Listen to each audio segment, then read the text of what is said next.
If I put our car together and he put his car together, the 2J would outlive the VR38. That's a false. We don't break crankshafts. We don't break blocks. We don't do any of that. You put two of the same caliber in the same chassis, the VR38 is going to go 3/10 faster. That is bullshit. What? What is that? How is that even? What are you saying? It's just a better motor. It's going to make more power. It's going to be more reliable. It's not. What round of qualifying are you going to be ready for me?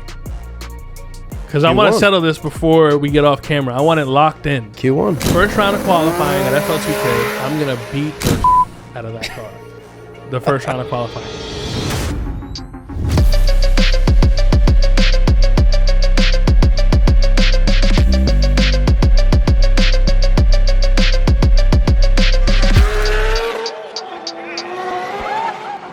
What's up, guys? So since you guys have been enjoying the podcast so much, we're dropping our first official Street Alpha Podcast set merch. So we have all sizes. Make sure you guys hit the links below to get your merch, and also make sure you guys get your keychains and lanyards to support the brand. Also, make sure you guys cop the Street Alpha GSF collab merch. It is so fire. You guys need to get yours. So cop out before they sell out. Welcome back to another episode of the Street Alpha Podcast. I am your host, Tukes, and today we are in Florida at Bradenton Motorsports Park. We have two rivalries here. We have Victor, who owns the track, and we have Mac from the shop, Houston in Texas. Let's give a round of applause for both of you guys. My son. So we thought this would be cool to do because basically we've never had, aside from Dan Rue and Boosted Lucky, we've never had other rivalries as well on the podcast. So you built Dan Rue's car, right? Yep. Right. So he was on the podcast as well. We hope to see his car coming out soon. And we did our episode previously. Yep. Pretty much talking about the background of New York street racing and how you went from New York to now owning Bradenton. So huge congrats to you. Thanks, sir. So you also own Induction Performance. Yep. Correct? Co-owner. Yeah, right? Yeah. So you have a lot of experience with the 2J platform, which we spoke about previously. Yep. And you build a lot of 2Js, basically only 2Js, correct? Yeah. I mean, at this point, we pretty much only focus on 2J stuff. We sell and ship engines all over the world. And that's, I mean, we're a 2J shop at this point, yeah. Right. Yeah. So then, Mac, you are primarily GTR focused?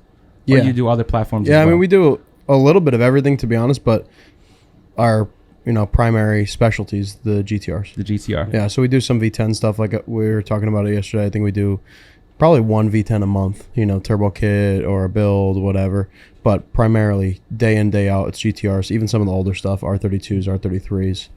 Okay. They stay really busy fixing VR38s. It's like a full-time thing. So we're already getting into it seems like.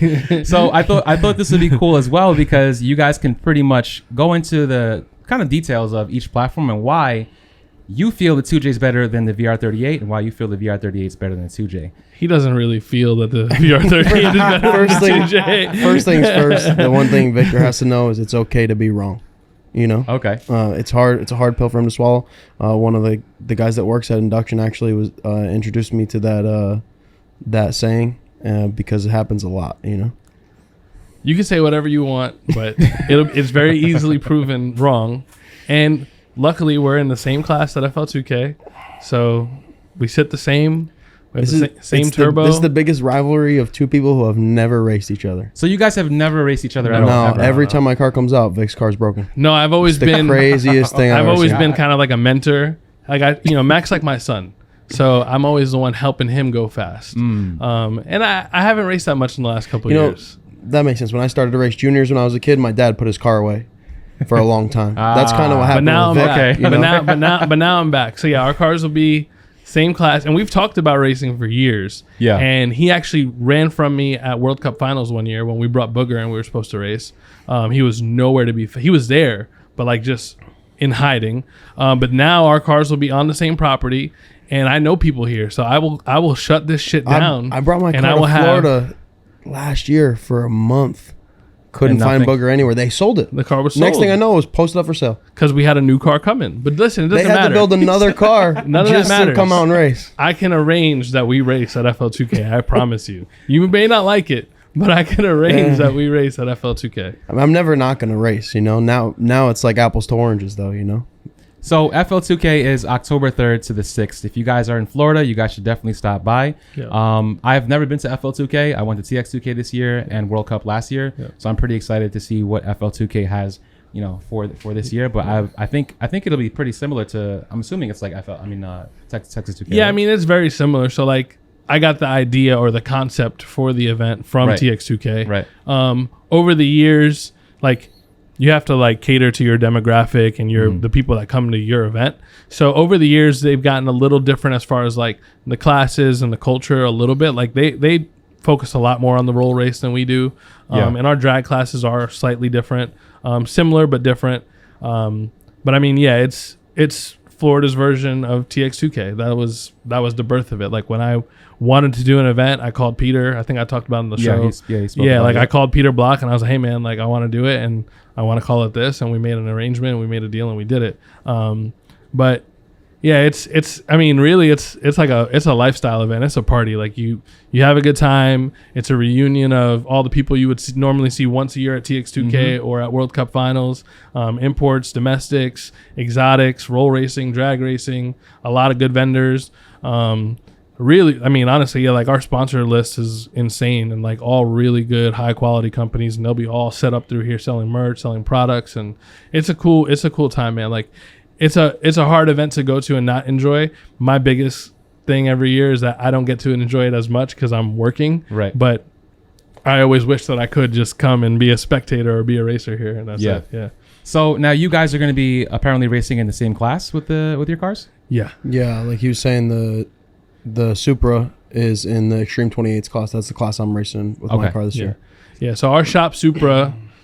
So we mentioned Booger. So we had a customer, a friend of ours, that had a car that we called Booger that we raced for years. And then in the background we were rebuilding our Supra, the copper Supra. Yeah. And it's done now.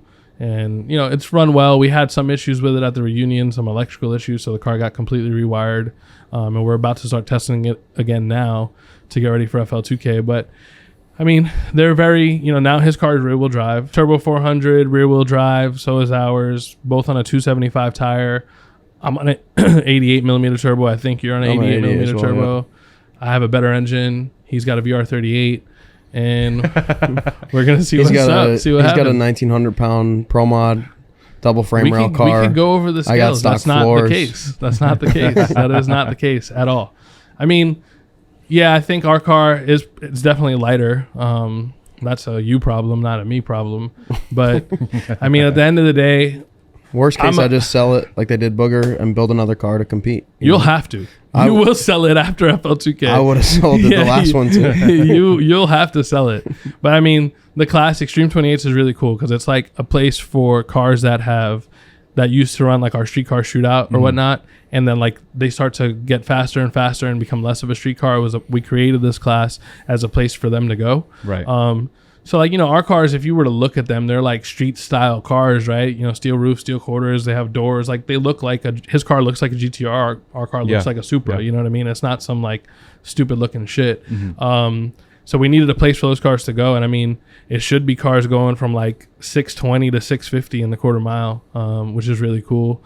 And it's also cool because like we'll have, so I mean, I'm hoping that they have it done, but Brett LaSala, he sold his car, got a new car, and he won. We saw that. He won Extreme 28s at the reunion and at FL2K, I think. Yep. Yes. And then he won everything last year. Yeah, last year Brett LaSala. I think he won TX2K. Like he was on a tear. But anyways, they got a new car. Hopefully, it's ready for that. Larry Ramnith, he has the 2J Orange 240. So we had the radial record for like a week or two. We had the fastest import on a 275 radial. Then they came and got it. We went 634. They went like 632 or something like that. Mac's car should hopefully be in that range. What's your PB? We've been 660s, but going like 40s to the 8th. We've been 20s to the 8th already, and we're gonna come out in a couple weeks and test it, and we should be in the same wheelhouse. Like we're trying to get it down into the teens.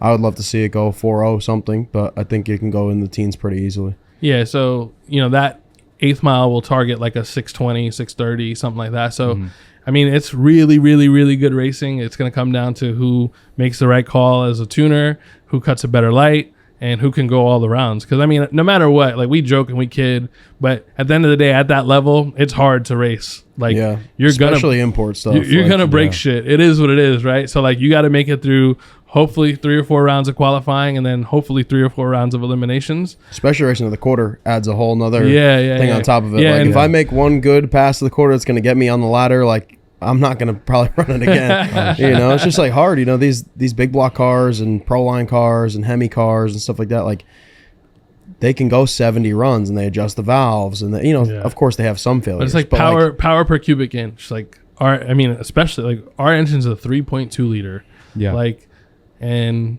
it probably makes 2,500 horsepower to run what we run. Like that's a lot of freaking power. You know what I mean? And his is like a 5 liter. That's a 5 Yeah, liter. It right. makes like 2,000 horsepower. I was gonna say it's a 5 liter. Whoa, what kind of No, stroker is it? mine is considerably bigger though. It's a 4.3.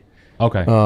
And it makes the same. I mean, we went 221 at 2K. That's got to be 2,400 range. No, probably more because your car's heavy. Well, Yeah, heavier. it is heavy. Yeah. Much heavier. Much heavier. Yeah.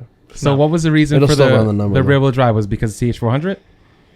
We brought it out Turbo 400 all-wheel drive originally, and we just didn't have enough background on because it uses an R32 GTR transfer case. Okay. And this was 2 years ago. This March will be 3 years TX2K, and it just didn't. We didn't have enough billet parts in the transfer case because all that stuff's made in Australia. Right. Anybody right. that's going fast drag racing, that's in Australia. Australia, right. So like, you'd be surprised. It's very hard to get information from some of those guys. Yeah. I wouldn't even be that surprised. Like you try to ask them like, hey, can you build me a transfer case? And they just don't answer. Like, oh, contact us through email, do this, that. You send them an email, no answer. So we were able, as soon as we turned the lockup on the converter, it shredded the transfer case. And we were making such good progress with the car at that point. I didn't want to stop and try to figure out the transfer case thing. Yeah. So I put it to rear wheel drive. And then the car started going pretty fast to the point where we knew it had the potential to actually be a competitor in a class like X 275. But it had twin turbos. And I tried calling everybody I know that knew John Sears. The rule maker. Yeah. So he was trying to get the rules changed to suit him. Right. I was at that point. I was IRS rear wheel drive, way heavier than everybody else, way smaller motor. You know what I'm saying? So I was like trying to get the car to fit. They do not allow twin sat. turbos in X275. Yep. So at all. So his car, which I think it's cool because it's so much easier to work on, and now he can go class race it. But his car is a single turbo on it now. Yeah. So now we put a class legal 275. Pro modded 88 on it. Mm-hmm. How much easier is it to work on that car? Oh well, we did well. After we decided to do that, we designed the car with serviceability in mind. So now it's got a crossover pipe like a single turbo LS or something like that with forward-facing manifolds. Right. And you can pull that crossover off and yank the motor out with the header still attached to it and everything. So it's way easier to service. It's much easier to work on. But once we committed to that, it just kind of all went down, because we went 4-link because the IRS was inconsistent. And then we really wanted to race it in X, so then we went single turbo. So there's no all-wheel drive back in sight for that thing ever. Now we redid the whole front end. It's got spindle mount fronts. So it's probably, in my opinion, would always be faster rear-wheel drive though, because it's going to be lighter. You don't have to carry all that junk. Yeah.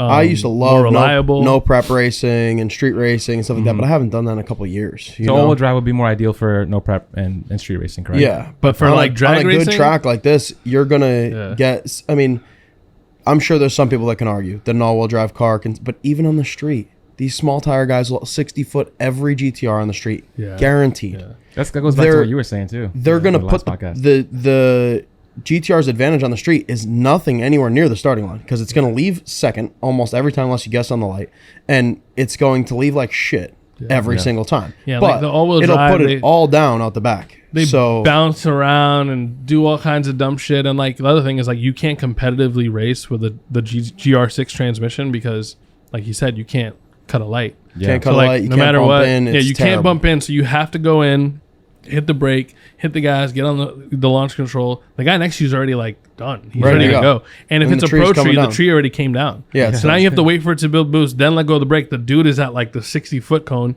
I mean, you have to be like a second faster to catch him. So like to competitively drag race and be able to race on a pro tree, like there's really no other way.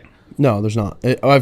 I've tried it every other way there is. Like even at World Cup finals, there's no sportsman trees ever. So like you have to know the car in the other lane. I'd leave my window cracked so I could hear them and know what I need to do. You know what I'm saying? So you have to try to get them to light the top bulb, then roll in double. There's no way to do it. It's not just get on too soon. It's really hard. They're not good drag race cars with a GR6 transmission. And even all those things, if you did all those things right, and it sat on the launch control for just too long and it heated up the clutch just too much, it's going to have like a 0.2 delay anyways. So you're going to be cutting a 300 light even if you were dead on. So it just, for me, I actually love racing the car. And I needed to do what was better for being a competitor because we like you said, we can talk as much shit about 2Js versus VR all the time, but like the car is capable of going really fast. Yeah. That was just holding me back. You know, so then again, it's been 6s with the GR6 in it, but it doesn't matter because and it's hard to do it consistently. You can't win the event, so who cares? GR6s break a lot. They're also really expensive. Really expensive, yeah. You can buy a whole M&M transmission setup like the Turbo 400 he has, right, and have 20 grand. You could buy 2. Yeah, you can sell. You can sell the used trans out of the car, buy the trans and converter, and have money left over. Yeah. What? Yeah. And again, now you can go to World Cup finals. You can go to Streetcar Takeover. You can go run X275 with the domestic guys. Yep. You can come into FL2K. Like you could do much more. That was my deciding factor. I told him yesterday, like, believe it or not, my GR6 never broke. I would send in to get service as much as I could because I couldn't afford it if it did break at that time. And it was like, so anytime the car was down, I sent the trans to Shep to look through, hey, this gear has a crack in it, might want to replace it, and I would replace it, and the thing never broke. But every single time I'd go to Maryland, because it was like my favorite race, and every single time I go up there, I'm like, damn, I'm driving 30 hours right now, and I don't know if my trans that's 50 grand is going to make it 1 pass or 100 passes, and I'm not going to be able to cut a light, so the one time it did break, that was it. I was like, all right, I'm never doing this again. Yeah, and like the reality is that, like everything else, the GTR is an amazing platform for a street car. Like the all-wheel drive, the fact that you can build a 2,000 horsepower GTR and it like have AC and just drive around like a normal car, like amazing platform for a street car, roll race car, whatever. But if you want to competitively drag race, I don't know that you could pick a worse car. It's only a good car to race against other GTRs. Yeah, which is why like GTR World Cup. Fun. Yeah, like GTR World Cup existed, and then DCT World Cup, and they only race the GTR classes at 2K. They have, but if you look at them, they're all sportsman tree classes. Yeah. Like the race has to be catered to that. Yeah. So if you want to go out and run a small tire race, or run which the car would fit in the class, or run a street car takeover, and you want to run like a certain class that's not a sportsman tree, you're beat. Like you have to have the class covered by a full second to to even do it. And so in the beginning it really benefited me and my business to run the car in the GTR classes and to run that 6 with the GR6 in it and stuff like that. But after that, I only wanted to race the car. What are you gonna do, run a 5-second pass? Yeah. So where are you gonna go after that? You're just gonna keep throwing money at transmissions and crankshafts and all this stuff to race it 3 times a year against a bunch of other nerds? Like, nobody wants to do that. So I love racing with these guys and my friends from up north and everything. And that was, like I said, that was my deciding factor. I'm like, I was going up there to race. This is when we were trying to run the 6. Yeah. And I really wanted to go another 2 hours north to Maple Grove the next day and race with a bunch of my friends up there, with Vic, actually. He was up there racing this when he had the other car. FL2K car, the pink and purple car, or pink and blue car. And I was like, there's no way my trans is going to make it through one event and then go race another event. Yeah. Somehow it did. We ran the 6 and we won the next event. Where did you run your first 6? At Maryland. Hail Mary Derby. Hail Mary Derby. Yeah. So it was the second Hail Mary Derby, I think. There was one in the fall because World Cup got canceled. And then there was one in the spring. And we did it at the one in the spring. And then we went up to Import Revival. Yep. In Maple Grove, one of Miller's events, and raced it up there and won the all-wheel drive class there. And it just happened. I remember it was like clanking, and I'm like, please, like I just need a couple more passes out of this thing. But that sucks, to have that much money in the car and not know if it's going to make it through an event or something like that. Like, it's just hard. So I was like, fuck it, and we just put the 400 in it, and now we've just been developing it over the years, and we're coming out with a kit right now actually that rear mounts the 400, because as of right now, that big ass bell housing, you can't run any standard turbo kit. The car's got to be rebuilt to put the 400 in it unless it's already forward facing. Okay. Yeah. So we're making a kit right now that puts the 400 in the rear. Okay. Kinda like a Corvette. Exactly like a Corvette. Yeah. So it's going to bolt in, have a drive shaft, and you can put your car back to a GR6 if you want to. And dope. sell the car. So you don't have to rebuild. Because a lot of these guys have drag cars. Yeah. And now DCT World Cup's not going. So they have 2 events a year that they can bring these drag GTRs to that they have $300,000 in, $400, $500, $1 million. So it's a lot of money. It's a lot of, like, to properly build a GTR. I mean, again, great platform, but it's a lot of money. Yeah. You could build a Fox body Mustang with a VR38 if you wanted to, or with a 2J, or with a small block Ford or whatever, and have a 6-second car for probably a third of what it costs to build a GTR. But you start looking at it like that, and you're like, damn, I'm putting as much money into racing this thing 2-3 times a year as I would to run a whole program. Because at the end of the day, I think Victor can agree, at a certain level of racing, it all starts to cost about the same. Yeah. When you get up to like pro mods and stuff like that, it takes another step up. But like even some of these sport front cars, they have 2 trannies that are $10,000. Sport front is like freaking 4-cylinder pro mods. Because I mean, if you think about it, it's a 4-cylinder engine making 1,500 horsepower. Like power per cubic inch, it's the same thing as like what a pro mod makes. And it's the same thing. You go to a pro mod race and like you come here for World Series of Pro Mod, you walk through the pits and people are working on their cars. Like they're changing engines, they're putting pistons in them, like in between rounds. And you come here for FL2K and all the Honda guys are working on their shit, changing engines, whatever. Yeah. But it's a big payout. Like for the Honda guys, when we ran for 20 grand at FL2K, that was like the biggest payout for a front wheel drive ever. Now it's like we do it.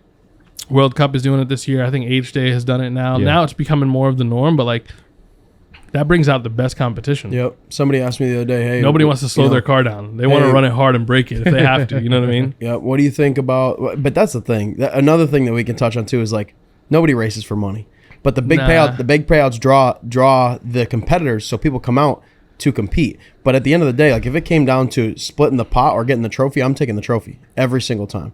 And like yes and no. I mean, I think it depends on the size of the pot. Don't get me wrong. The big payouts bring out, like he said, really good competition, so people enjoy it. What's the big payout? Like what's like 20 grand to win at front wheel drive? That's a lot of money. Like when we do World Series of Pro Mod coming up, it's gonna be 150 grand to win. It's like if you win, you get 100, and that race is winner take all. Like that's a pretty good pot to. That's a lot of money, but what it does, like it's if true. If you're talking about that, I would never even 20 grand. I would probably split the pot, but like most of these races you go to, you're racing for 2,500 and it costs you 10,000 to get there. Correct. Yeah. So like that's our thing. Like we want you that if you do win, that you feel like you accomplished something and that it's a big deal. And the thing is that like even though it's not about the money, because if I win FL2K in my Civic, it's going to cost me 20 grand to do it. I'm probably going to break a transmission on the way or an engine on the way, whatever. But no matter what, winning the bigger races like that, the bigger payouts like that, there's more to be said about it. And like, because it brings out a good, the best competition. Yeah. I don't want to go to, and I'm not knocking it, but like, let's just say you go to, and I won't name an event, but let's say you go to one of these like smaller events that has a front wheel drive class.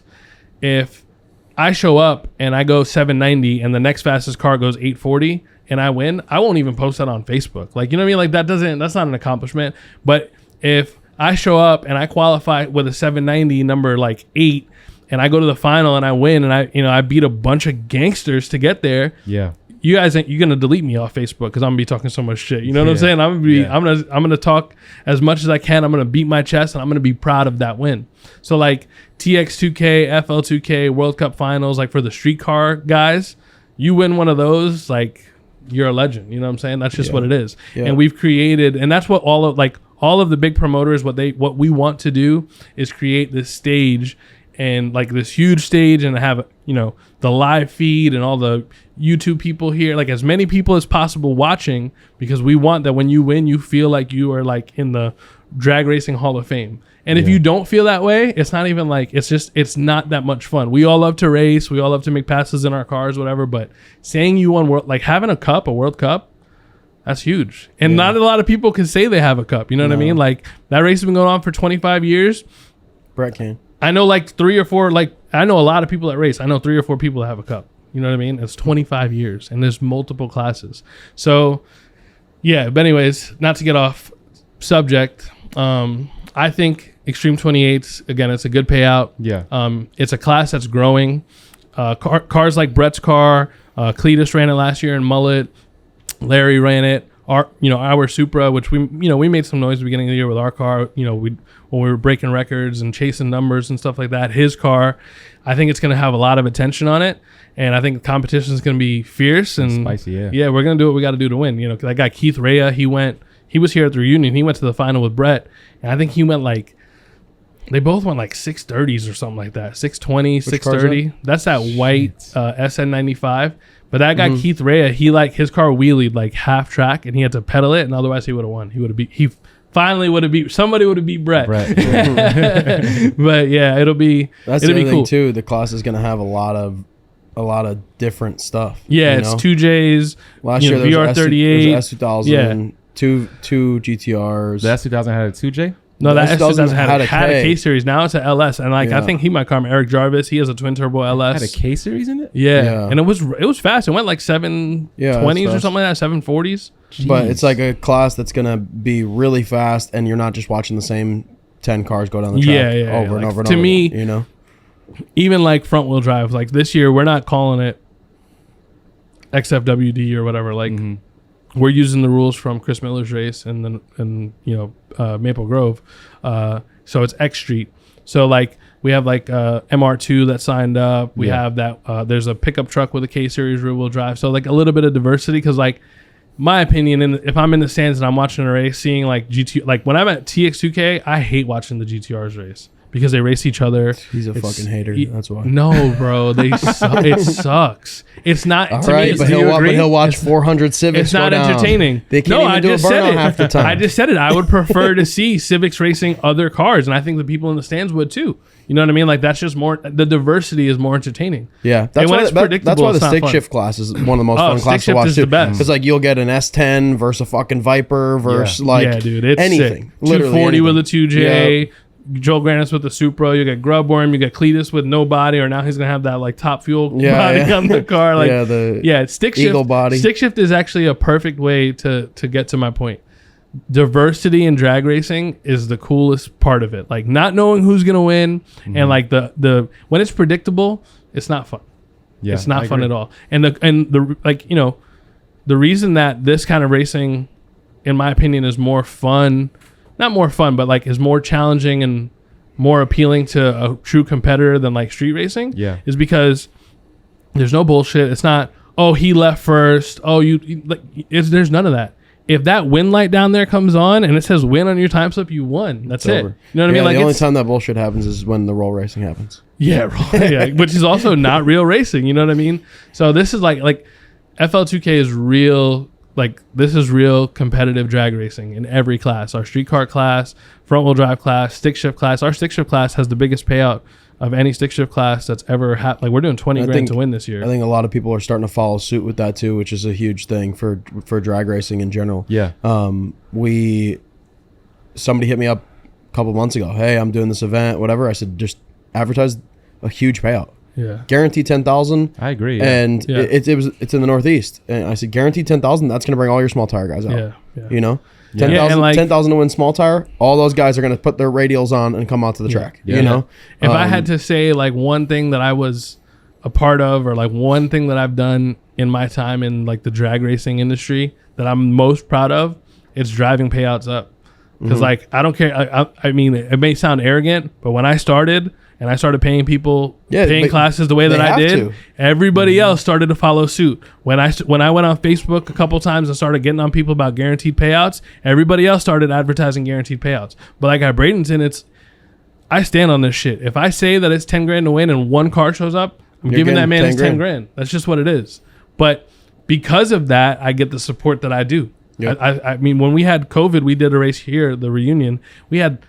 Yeah, it was awesome. 3 weeks to promote this race. So at all the races everywhere were getting canceled. He was just literally fuck it, let's just. I was like, yo, you know what? Let's just do a race. Spent 3 days coming up with the name and 10 days promoting it, and then we had the race, and it was packed because everybody knows. Everybody wanted to race too. Well, everybody wanted to race, but people came from everywhere because they know we're gonna give you a good surface and we're gonna give you a good payout, and the shit's guaranteed. There's no bullshit. It is what you come, you win, you're getting paid, you're getting treated like you won. That's it. And that's what makes the sport continue on, and that's what motivates people. There Yeah. are people at home that are like, they have a car that they've been working on for a little while, and they took a break from it, or they have a car that has been collecting dust because they just got tired of racing it. They see like people competing on that level and then being rewarded on that level, and like, yo, we got to go get my shit done. We got to go to the Dude, race. it doesn't even, like I said before, the payouts are I agree, awesome, man. but like there's a lot of different things that'll drive people to come to a race. Like since the beginning of FL2K, maybe not the beginning because I wasn't around in the beginning, but like since I started coming to FL2K, there's big checks. Yeah, Dude, there's people that have The won a Happy million. Gilmore There's checks. people that have won a million races, never had a big check. yeah. I couldn't wait to get a big check. I got a big check from Miller's race actually, but like that thing probably costs. It probably costs next to nothing. Yeah, it's cheaper compared than a trophy. Compared to trophy. It's cheaper than a trophy, but it's you cooler get than a big, trophy. Yeah, You yeah. get a big FL2K trophy and a big check and stuff. Like people come to snowbird. People want to win a snowbird like they want to win a Wally. You know, like yeah. there's a lot of little things like that people need to do better with in terms of drag racing because it makes people want to come out. Like we're sitting on his couch last night watching this race because it's got a huge payout in Texas, 100,000 to These win. guys race for 100,000. And we're watching it's not even live stream. We're watching some guy live on YouTube, you know, just because we wanted to. We're about to book a flight yesterday. We literally Yo, were can about we to fly fly out out and fly back in time for this podcast? Go to that race and then fly back for the podcast, just because the stakes are so high that you just want to see, yo, what are these cats gonna do to win? Because they'll do anything. You know what I'm saying? Yeah. Like 100,000. 100%. But it doesn't matter. I could 100,000. when I'll you're- do whatever it takes. when to win you're a that competitor, race. you're a competitor, you know? Like Yeah. when we were doing the Hoonigans thing. Yeah. Like I didn't know, but Rob's tuning the car and he's a competitor. Yeah. And I was going down with about 30 pounds of oil pressure. Yeah. And they were talking shit like, "Oh, well, we'll run it back for 5,000." I've never seen Rob bet a day in his life. We were always talking shit on the starting line and stuff like that, but never said, "Oh, well, we'll run it back for 5,000." But you got to hot lap it, and Rob said, "Bet." He knew that the car would make it one more pass. Yeah. And he knew that he wouldn't even have to run it by me because I would run it and blow the thing up to win that one race. You know what I'm saying? And everybody will do that. Now imagine doing it for 100 grand. Oh, dude. So how do you get the pots higher? Because that's It's actually- hard. It's hard. So like one of the things, I mean, when I took over here, the cost of entry was so low. Like the tech card was like $100 to race. Okay. But the payout was also low. So I'm like, yo, as a competitor, if you told me I could pay $100 to race for $1,500, or I could pay $250 to race for $5,000 or $10,000, I'm doing that all Easy, day. yeah. So we like slowly started increasing that, and then sponsor support's the biggest thing, and then Okay. you have to sell a lot of tech cards. Like you have to get participation. Right. It's really hard to do without participation. Like it's really hard to do. It's up to them. It's up to the guys that are promoting the event and running the event. Because I've been to events that make hundreds of thousands of dollars, and you're paying $250, $300 for a tech card, and you get $3,500. Yeah. I want a major event. Again, not gonna name any. I won a major event a couple of years ago, and we won the roll race, and we won the drag race. We got paid more for the roll race than we did for the drag race. Drag race winner was like $1,500. This is a couple of years ago. It was 2000, I feel like 2018, I think. I feel But it like was at that point, like it almost like I dragged my car. You're almost down. like, damn, like I did all this for this. Yeah, because even $5,000 is like, oh, that's awesome. Yeah. Doesn't even That's like begin to transportation. scratch. Doesn't Yeah. begin. I was going to It's say just doesn't, fuel. Car there and back. doesn't even Fuel, begin yeah. to scratch the surface Yeah. on that. But I just dragged a bunch of cars down across the country from Connecticut to get $1,500, and it's Nah, like I'm good. that's cool if the event was a dud, you Right. know, and you expected it. Yeah. But when the place is sold out and you got $1,500, Yeah, you know, yeah. so Nah. like, you know, some of these other events that we've raced at, big money to enter, and like $2,500 to enter, $5,000 to win, That's insanity. but it's insanity. it was a different kind of event. This wasn't a regular that event. The reason for entry costs being so high is totally different. It was catered meals every day. Okay, so they banquet put the money ceremony at the somewhere end. else. I'm good. It was a totally Keep all that shit. It was a totally I'm good. different, Keep totally all different that. experience. But I'm just saying, you'll Yeah. see both sides. Right. And then you go somewhere like XRP and you pay $10 for a tech card, and you're racing for $100,000. Yeah. You know, But so it also, all like, comes down to the I don't event know, and I the feel promoter like and stuff I would like feel that. stupid having my $200,000 GTR sitting behind me and me holding up this big check and it says $1,500 on it. And I just drove across the country. Like, I don't, like, that's just dumb.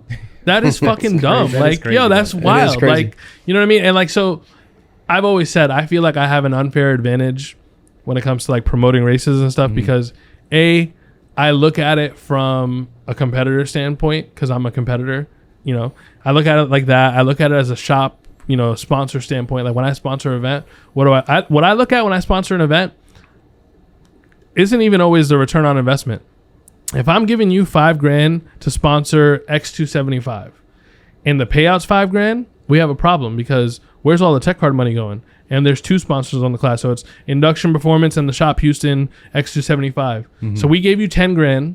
The tech cards are another $5,000 and you're paying $5,000. Where'd the $10,000 go? Like, I look at that. Like, I want to influence the payout, and I want to motivate racers to keep racing, because the more they race, the more they break. And if you approached me and said, hey, listen, you know, I need another sponsor for this class, it's all going to the racers. So now the payout for the class just went from $2,500. He needs $2,500 from me as a sponsor, and it just goes straight to $5,000. Like, you're going to be way more incentivized instead of putting money into somebody else's pocket. Yeah, correct. You know what I'm saying? So, but people, there's a lot of people that do that in our industry. You know what I mean? So, like, I don't like. You know, we pay the money. Like, we want the racers to be so pumped to win and do whatever it takes to win, and we want the competition to be the best that it can for the people in the stands. So, like, there's just so many people overlook that stuff, and like, I think that's important. I think it's really important, because I feel like in order to get people off the streets, especially, like, a lot of people look at well, you're bringing the pots from the streets to the track, because you're racing for a lot more money on the street than you do at the track, and it costs you more to get there. It doesn't cost you anything to get to the hutch. You know what I'm saying? It doesn't cost you anything to get to the hutch and race for $20,000, but you're going to drag your car across the country to race for $1,500. Yeah, that's crazy. Nah, so like, I think that, but if you look at it, like TX2K, FL2K, World Cup Finals, and other events, whatever, Streetcar Takeover, they've changed the street scene drastically. Like, street racing in the Northeast, it's really strong still, and there's a lot because there's no tracks. Yeah. But the rest of the country doesn't street race as much as they used to, because now we have opportunities. Besides Cali, yeah, but they don't have any tracks. Yeah. You know what I mean? Like, if you look at it, the states that are like getting busy in street racing, for the most part, it's either because they're like, you know, it's a no prep thing, or which there's a lot of tracks doing it now too, but it's either no prep or they have no tracks. New York and Cali, I think, they have no tracks, and they street race like crazy. Those are the 2 street racing capitals of the world. They have no tracks. You can't find a track in New York. You can't find a track in Cali. But like, if you live in the Tampa area, for example, Tampa, Sarasota, whatever, like if you live in Central Florida, South Florida, at some point it's kind of dumb to street race. Like, you're risking your car, you're risking your safety. There's not 2 barrier walls, there's not an ambulance.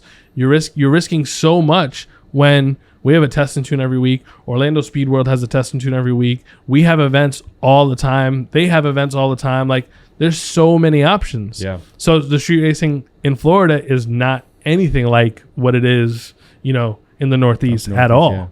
Yeah. Like, honestly, if you're in Florida, there's only 2 reasons to street race.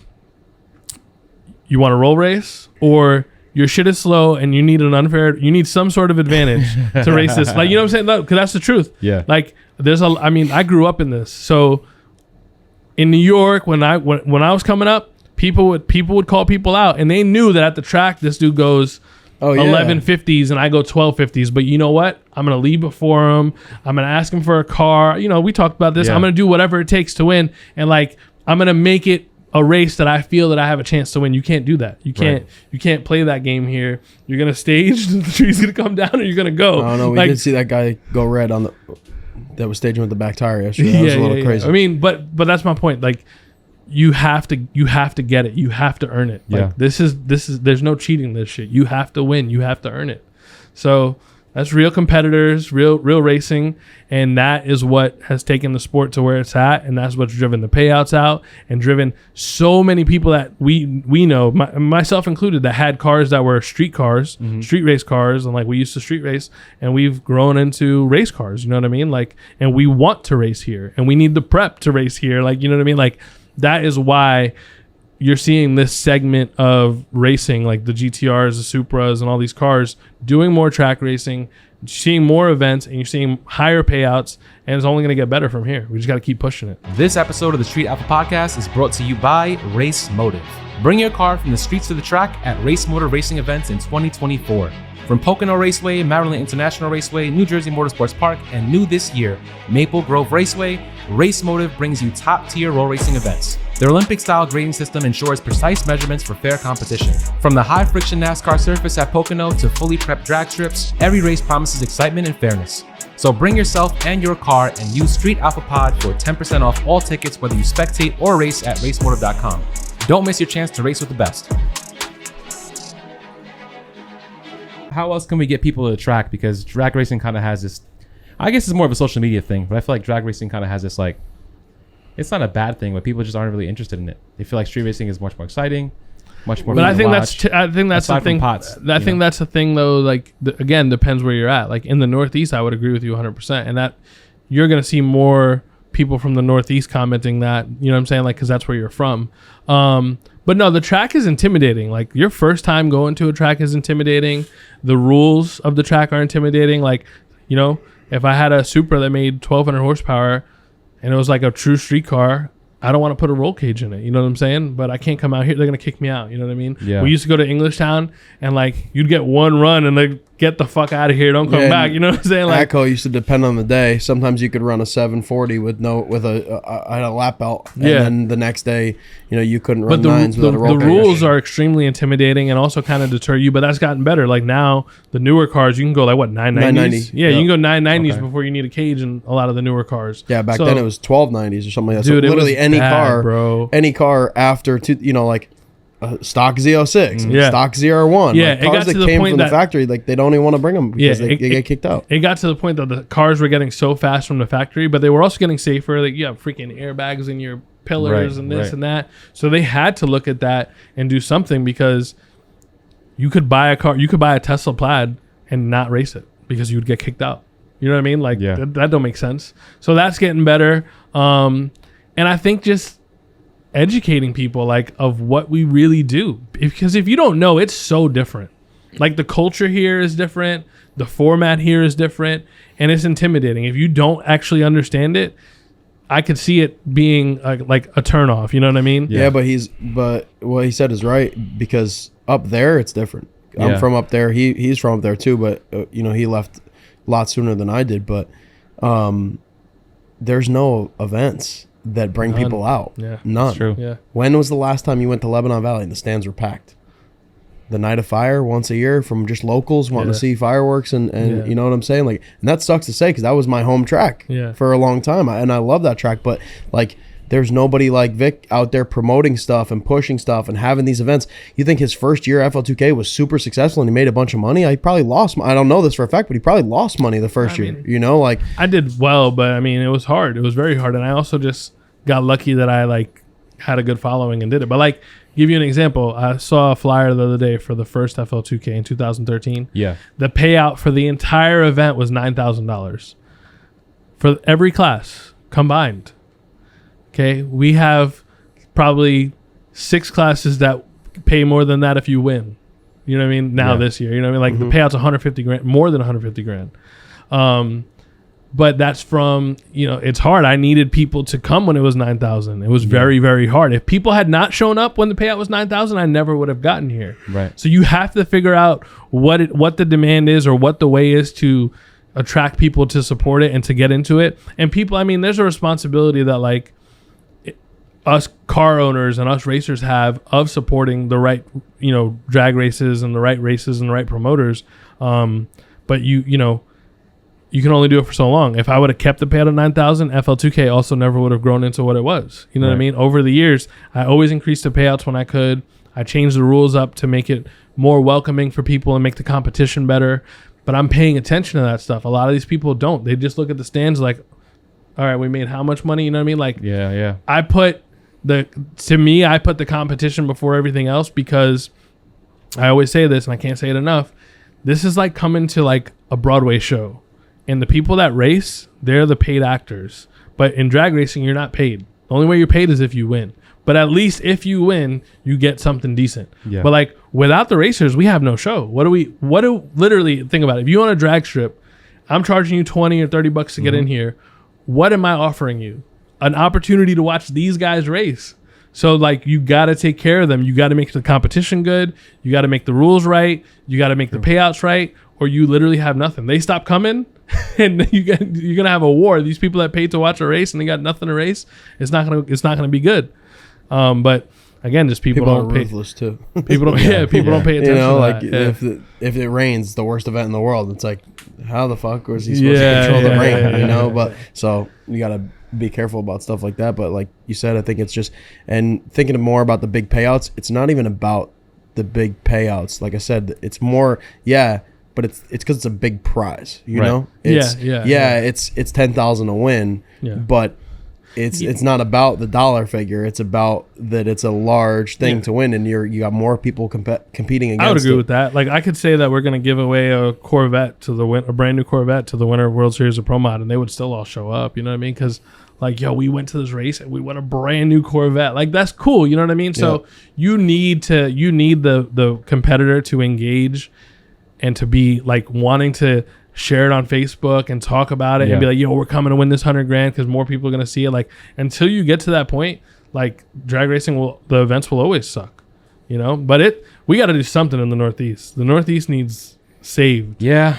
It's crazy. It is. We need a track. We need something. They all shut down, most of them. It's terrible. E-Town is still a thing, but they only do drifting. Yeah. So no E-Town for drag racing. Echo no gone now? Echo's. Echo's cooked. Yeah, it's gone, right? That's it.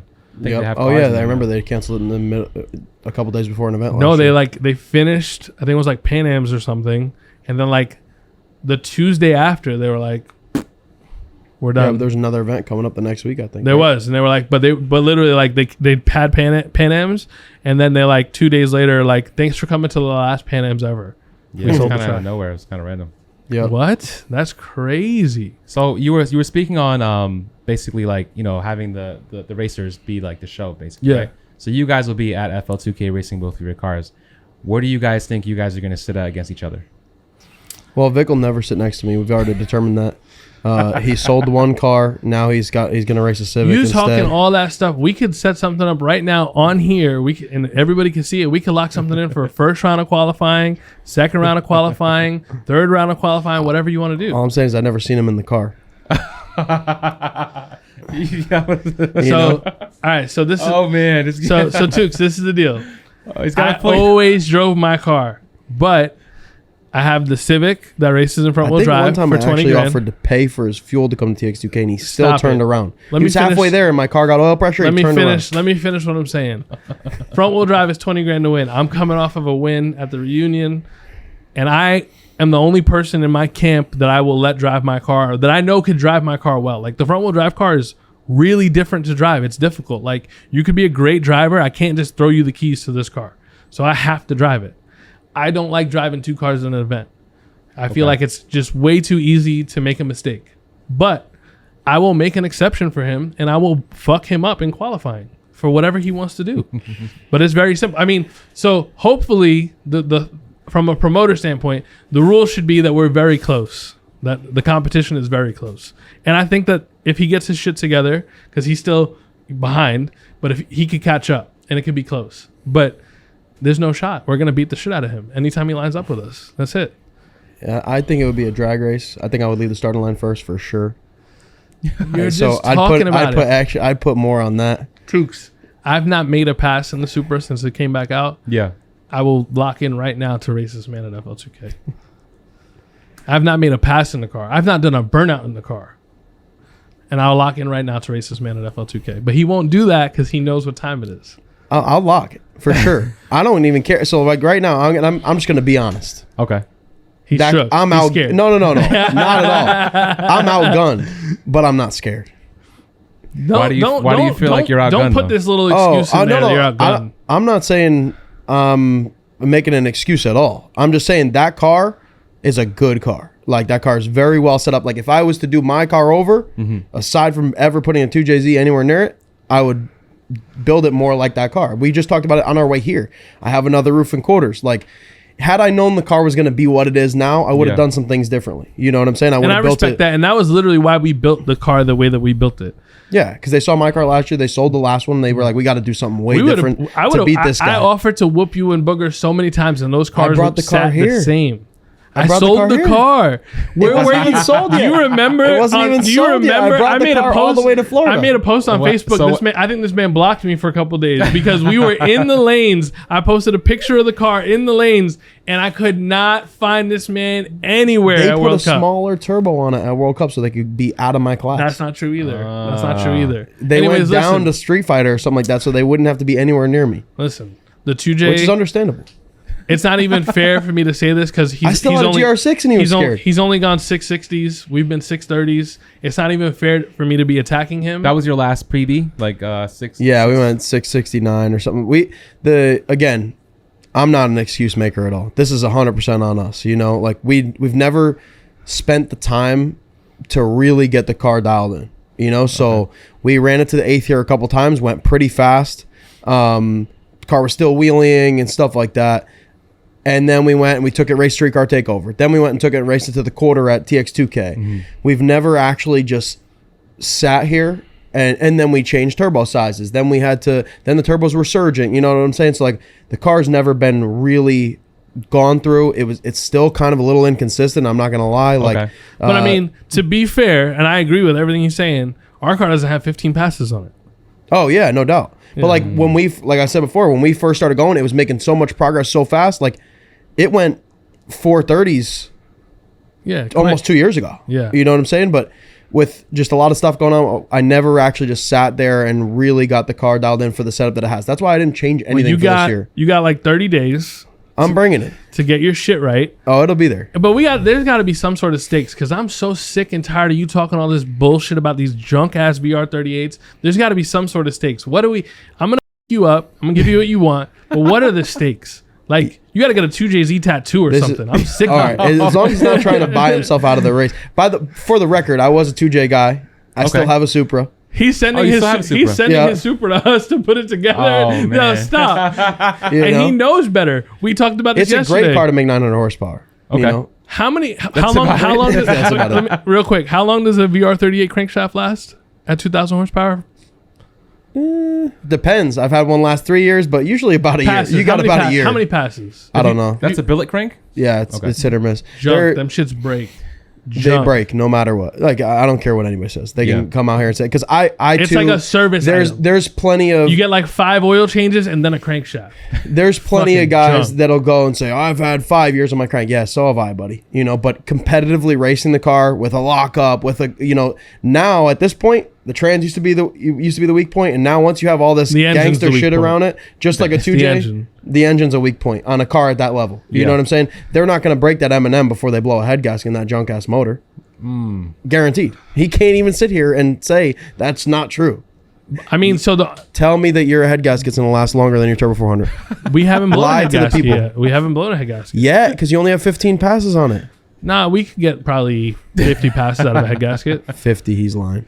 So I'm head not. gaskets are blowing a head gasket on the VR38. A head is not an issue. gasket. Here's the difference. No. If I blow my head gasket at FL2K, Oh, see, I'll fix give my it to car him. and we'll race. I'll give this if to he him. blows that He's piece made of this shit up point. and breaks the crankshaft, he can't do anything. He got to just. I gotta put another motor He in got to it. sit He's in the not lying. stands. He got to put his induction shirt on and cheer for us because he can't do shit. He's not lying about about not being. It's not as serviceable as a race engine as a 2J. Okay. That's a valid point. mean, Because so- with the timing cover, I proved my own point. Or I proved his point even more last year at World Cup, and I'll never be in that situation again. But Yeah. we had an issue in the They broke a motor. quarterfinals. They broke a motor. Where was this at? World Cup finals this Okay, year. yeah. Quarterfinals They of broke- X275. They broke a motor and they couldn't change it in time. We think I melted remember the that. cylinder head.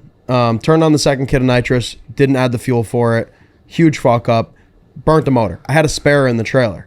Okay. But I didn't have a fully dressed spare. We could have swapped it if it was fully dressed, but I'm taking fucking timing covers off. You don't have to worry about that. You slide the timing belt off, you rip the head off, Yeah, put a right, head yeah, gasket in it. yeah. You know, these barbarians will probably sand it with a block of wood and If sandpaper. it's the finals, I'll I would drag do- that shit across the parking lot. Yeah, so would I. You know, I've seen some people do some shit with a B series and make it through the rest of the race somehow. But But when it's race day, you do what you got to do. But Yeah. all right, so I'll say this to his point. any failures that we've had have been our own fault. Like we haven't just run the car until it broke. Okay. Like we have managed to fuck it up before it actually broke. And at that level, that's a very common thing. Like people torch head gaskets and torch heads, and like those failures exist when you're running methanol and as much boost as you possibly can. Like you can't, in nitrous, you can't miss at all. The car, like the littlest thing will put you on the trailer. Yeah, it's not like you But- can have a misfire and go all the way down the track Correct. like some of these 10-second cars Yeah, and be like, you can't oh, do let me that. fix this. You have a Can't do that. misfire. A spark and plug you wire don't- goes out, and you drive the car with you try to drive through a misfire on methanol and 80 Toast. pounds of boost. Yeah, you got a big change issue. the motor. That shit is Yeah, done. you got a big hole in But something. I believe wholeheartedly, and I think a lot of people would agree with me if they have experience with both. If I put our car together and he put his car together and we didn't have any issues like that, the 2J would outlive the VR38. That's a false. We don't break He's lying. crankshafts. We don't break blocks. We don't do any of that shit. You put two of the same caliber in the same chassis, the VR38 is going to go 3/10 faster. That is bullshit. What chassis you said? You put different power plant in the same The exact. he's saying if you put a 2J every or a variable's the same. V38 in a Fox body, he think what is that? How is that even? What are It's you just a saying? better Oh, motor. that's interesting. You sound yeah. dumb. No, You sound dumb. it's going to make more power. It's going to It's be not. more reliable. It's not. Okay. It's going to be faster. All right. I got another one for you. What turbo's on your car? An 88. A Pro Mod 88 from Precision, right? Yep. Okay. I got a Pro Mod 88 on the 2J. I'll put up the money. Take your motor out of your car. Let's go to an engine dyno. We have the same fucking turbo. I'll take the engine out of our car and go to an engine dyno, and you'll blow that piece of shit up trying to keep up with us. Guaranteed. We'll make more power than you. Nope. So who's making more power now? So though? bet on it. What'd you run? What was your mile an hour when you went I 630? don't want to talk about what any was of the that. Mile an hour You said when that you went you 630? you said What you was the said, mile an hour? What did you just say? You said I you'll said make it'll go more 310. power. You said Yep. you'll make more power. Show me. Don't talk about it. Show me. Put it on the dyno. I would love to. Let's do it. The people would love to see a comparison between a VR38 and a 2J on an engine dyno. Let's do it. Bring the best of the Why don't best. you put it on the chassis dyno? We have the same everything. Converter alone will throw it off. Just do it on an engine dyno. I don't want to take it out. But just what was your mile an hour when you went 230? I don't know. I wouldn't remember either. Doesn't matter. Wait, so who's making more power though? On like We don't know. I don't know. I never. We don't know. Honestly, You I never hate having my dynoed car on the no, dyno. okay. Period. No, yeah. I'll turn our it to like car has- 1700 and take Our it car off. has been Okay. on a mainline dyno once when we first got it, and it was really just to like test things. Make sure Yeah. everything's working. Yeah, like I hate. it seems this- pretty common with these with With, racing like, at this level. yeah, like, yeah. Dyno's not really. No. It's different. I would say it's different for us having import stuff because these guys just come out with these Hemis and stuff like that, and they'll just go right down the track the first time. Yeah. So like for us, I always put it back on the dyno to make sure everything's working, to make sure we don't have a bad spark plug wire. But I'll only go. I hate turning my car up on the dyno. It's like for me, it's like a mental thing. I feel like I'm hurting it more on the dyno than I would going on the He track. has That's a trailer that's full of interesting. spare engines. Take one of those fucking spares and let's do it. People would love to see that. Now, this is Is We'll your- put the same turbo. This is on a VR38 or with the stroker. I'm saying no. He bring whatever VR. It could be a stroke. I don't care. Bring You know, whatever your VR38 motor's you billet want. in your car. Yeah. I'll bring a stock block and make more power. So show me. I have I'll my, put up my 10 spare's grand. a stock block. I'll that's put what up I'm 10 saying. grand. You don't have to put up $1. If you make more, I'll give you 10 grand. If I make more, you don't have to do anything but just shut the fuck up because VR38 suck. That would be embarrassing. So embarrass me. Only variable is we have to have the same turbo. And that's what produces the power, right? Yeah, that's Okay. a lot of work though. It's a ton of work. You get 10 grand to prove me wrong. 10 grand. I'll give him $10,000 if he brings a VR38 engine and we use the same turbo. You could pick the turbo and we use the same turbo and you make more power. You could pick it. Pick the best turbo for a 2J. Do you want to do it or not? People are going to want to know I mean, yes, I want to do it. Am I going to do it? Probably not. because you know what time it is. No, it's because I don't want to build a turbo kit for the All right, engine so dyno what? and So set what? them. So what mile an hour do I have to go with the same turbo that you have for you to shut up? Just faster than me. What have you been? Just 221. Okay. That's pretty fast. So at FL2K, you'll see what's up. 221 is pretty quick though. We went 218 on our second quarter mile pass. I ain't worried about this dude and that junk ass motor. I'm not Well, he's worried. not fully dialed in either. He'll also right? break a crankshaft just trying. They probably he's ran just talking. 85 pounds of boost to go that fast. We also don't have a 4.3 liter engine. That's not my problem. listen, You're making your problems no mine. nitrous. That's valid. So, yeah, Take a it's big motor. VR38. Take a 2J. Let's go to an engine dyno. Let's see what's up. That's a lot of work, though. It's a ton of work. Just You're gonna get gap me. 10 grand. I'm gonna gap you. This is separate from the gapping. You're gonna get gapped. That has nothing to do with this at all. Yeah, I think it'd be more fair with the stock one, just Stock because block? it's closer to it's closer to his displacement. Yeah, they need No, a he can build handicap. a, he They can need build a any 3.8. handicap they can He get. can build a 3.8 billet block. The billet block doesn't matter though. Yeah, it doesn't make more power or anything like that. Yeah, Do you want to do it, man? that is just for really the displacement. Let's take Right, your that's what I mean, spare. yeah. Let's take your spare. Let's do it. You get it all set up. You don't have to pay me. Get it all set up. I mean, I have an engine dyno we can use. Yeah, but I'm saying get the turbo kit made, all that stuff. You don't worry about the $10,000 bet. We'll just do it for the people, you know? Because I already know there's going to be every idiot out there that loves IS300s. Like, the 2JZ is the best motor in the world. Yo, ask this man. It's like, Yo, real and listen, quick, don't get me wrong. real I quick. said I'm a 2J guy. The VR38 is so good, right? It's so good. Pull up the top 10 fastest import cars in the world. No, Pull 'em nobody up. uses it. Pull them up. Nobody uses What's it. on the list? All 2Js. I'm sure. There's no VR38. Oh, I think there's a K on there, too. I don't even think there is. I think there I think is. the top I think 10 that is all faster 2Js. car is the Top K. 10 what? Top 10 fastest import cars in the world. Yeah, nobody knows. Nobody knows. So the VR38 is the best kept secret in drag racing. That's You're right. a damn That's fool. right. Nobody does it That's because right. it's trash. Listen. The list shows the engine. It's all 2Js. Wait till Tony and George get that car figured out with the big tires. Be a big problem for you guys on the top 10 list. No, it won't. Yeah, it will. That car's been together how long? They don't race it. How long has that car been together? I don't know. Okay. A little while. Probably 3 years, honestly. Yeah. But Listen, they only race it once a I year. don't think that twice the a year. VR38 isn't a good engine, but I think that the 2J is a better engine for racing at that power level. I would say for racing. I wouldn't say at that power level. For We're gonna find racing, out. it's more serviceable. I'm gonna listen. He It's won't more lock in right practical. now. It's Wow, not 2Js up here. It's not looking good. It ain't looking good. What else is in there? I know there's no VRs in there. None. No. Nobody uses them. Just GTR guys. They are Why is that? they're expen- People put 2Js they're in expensive, everything. too. Tooks, tell me why. Yeah. No, he's straight.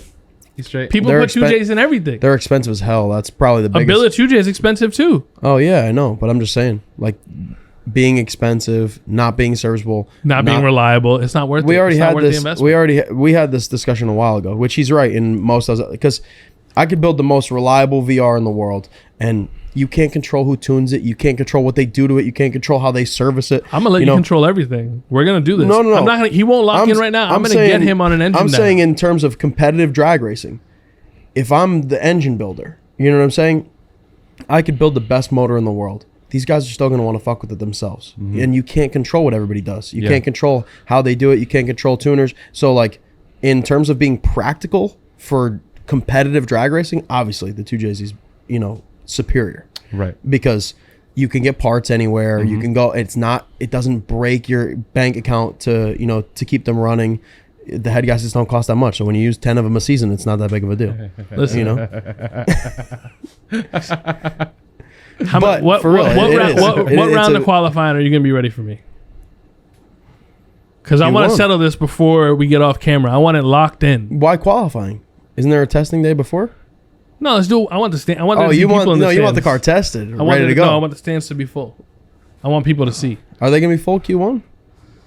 There'll be a lot of people in the All right, stands. Q1. Q1, heat of the Q1. day. You want smoke? Would it be heat of the day? Or would it be the morning? It's gonna be the first. It's gonna be the first class in the run order. Q1. That's what you want. Yeah. Okay, first round of qualifying at FL2K. I'm serious. I want every VR38 fanboy, nut swinger on the property to come find me and gamble whatever they want. I'm going to beat the shit out of that car the first round of qualifying. And if he wants, I'll do it every other round after that too. We probably won't. There's a chance. Depending on how crazy Q1 gets, and neither of us might make it to Q2. I don't know how the ladder's going to fall, so I can't say what's going to happen on like eliminations day. Yeah. But if I see this man on that day too, he's done. He's not gonna see me. He's gonna see me from the pits when he's working on his Civic. That's true. That's true. That is true. But I just came off a win too at the reunion. I won 15,000 at the reunion. I won the reunion year before, and I'm trying to come to FL2K and see what I could do too. If I win the reunion, FL2K, or I'll take World Cup or FL2K. If I win one of those two, front wheel drive guy's gonna hate me. I'm gonna be talking so much shit. So much shit. But anyways, 2J is better than the VR. come to FL2K to find out for yourself. As simple as that. Yeah. Yeah. So October 3rd to the 6th. Yeah. So the 3rd is roll race day. So we do qualifying and eliminations of roll race all day on that Thursday. The 2nd, which this will be only available on Freedom Plus live feed. And I invited you, if you can make it. We're going to do the Cleater all-wheel drive shootout, which is a top-end shootout, so no prep. How many 2Js all-wheel were in drive. the Elite 8 last year for TX2K for roll racing? Nobody roll races. I think there was like 0. I think it was roughly 0. Yes. How many 2Js signed up to there roll was- race last year? there was one. There was one No, fast. not There in was Elite one 8. fast Supra last year that showed up, and I don't know if he was an Elite 8 though. He went like 200 something. He was fast. The guy's from Not fast Canada enough. because we don't roll race, and we're also not all-wheel drive. It just makes more power. Anyways, Cleater all-wheel drive shootout. So we got the all-wheel drive shootout. That's going to be a banger. We got 32 cars locked in, 10 grand, no prep event on the top end of the track. Thursday's roll racing, Friday, Saturday qualifying, Sunday eliminations. Sunday night, we're going to be giving away a ton of money. And there's going to the competition on Sunday, there's not a class that you don't want to win. If you're racing, if you signed up to race, you're traveling from wherever you're traveling from, whether it be a mile down the road or 1,000 miles away, on Sunday you're trying to win because we're giving out real money. FL2K presented by Brian Crower. It's guaranteed payouts, big payouts, great competition, great rule set, great. The guys will have the track on point. It's gonna be records, personal bests, and really good racing. I'm excited. And I'm going to discipline this man. I can't wait. It's been a long time coming. Yeah. We've been talking about this forever. That's what I'm saying. That's it. He moved out of New York. I really hope that he doesn't. He's coming here for like a week to test. He sold the car. I hope he doesn't blow this shit up in testing. I got a spare. So this is going to be the year you guys actually... We're racing. I don't give a shit. Okay. We're racing. We'll see. We're racing. Who knows? Something crazy is I going to asked happen. you to lock in. What do you want Something's to gonna lock happen. in? The car needs a new wrap. What do you want to lock in? There's wiring problems What do you again. want to I'll lock bring all in? the wiring supplies with me. The car needs a new All wrap. right. It's hilarious. We're going to see what's up. FL2K. We're going to see what's up. Friday FL2K. You're going to ruin your whole fucking weekend on the first day. I'll ruin my own weekend long before then. He may never come back to FL2K. He was saying earlier he wants to go to Talladega. Just plan your trip because you ain't coming back next week. Well, I mean, if it works out in your favor, I might just head to Talladega afterwards. you just Head straight up there. You might. All right, so there you guys have it. We have back from the shop Houston and Vic, owner of Bradenton and Induction Performance. Make sure you guys pop out to the event October 3rd to the 6th in Florida at Bradenton Motorsports Park. To purchase the tickets, where can you purchase them at? Go to FL2K.com, hit tickets, and if you buy your tickets like from now to whatever, you buy your tickets from now to the event, we're doing a bunch of giveaways. We're picking random people that buy tickets and doing a bunch of giveaways. Yeah, they're giving away like all 4 event shirts. Usually there's 2. There's all we're 4 doing event 4 shirts. this year. I don't think I've ever even gotten. The event shirts sell out every year. I don't have last year's event shirt. I don't have them. Like so, The line's crazy that's for it, right? I might But the buy shirts tickets to try to get the shirts. The shirts are always dope though, like really cool shirts. That's why they sell out. We have a cool FL2K winner circle, big checks, huge trophies. Bring back the license plate. The license plate shirt was dope. Yeah, that was a good 2018. That was a good one. Shout out to my boy Matt. That was a good shirt. But anyways, FL2K. There's gonna be a lot of good things happening. Main event. VR38 is gonna get retired. He's probably gonna put a 2J in his car. That'll never happen. Yeah. Where can we find both of you guys on social media, just so we have for viewers? On Instagram, it would just be at the Shop Houston or just at MacBros7. A lot of people say Mac Bros 7, Yeah. but It's I thought it was Bros. It's I'm like, Bros, yeah. but his last name was Brosnan. Ah. I didn't think about it when I made it when I was like 16. So So social media for us, if you want to check out what's going on at Bradenton Motorsports Park on Instagram or Facebook, FL2K on Instagram or Facebook. Mine is IP Vic.